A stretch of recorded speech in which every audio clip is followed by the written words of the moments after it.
नमस्कार मित्रांनो, स्वागत आहे तुमचं आपल्या कृषी अपडेट यूट्यूब चॅनलवरती।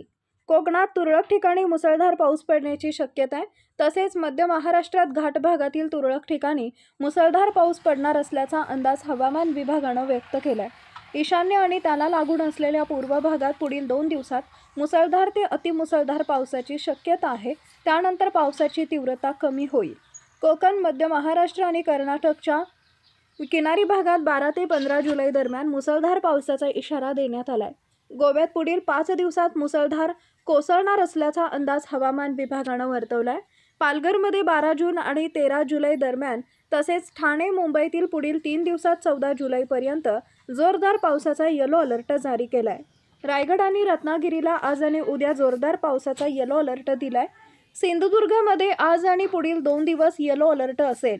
नाशिकमधील घाट भागात 11 जुलै आणि 12 जुलै रोजी जोरदार पावसाची शक्यता आहे। पुणे, साताऱ्यात 2 दिवस जोरदार पावसाचा अलर्ट दिलाय। कोल्हापूरमध्ये उद्या 11 जुलै रोजी जोरदार पाऊस पडणार असल्याने इथंही येलो अलर्ट दिला आहे। यापुढील हवामान अंदाज पाहण्यासाठी आपल्या कृषी अपडेट यूट्यूब चॅनलला सबस्क्राईब करा। धन्यवाद।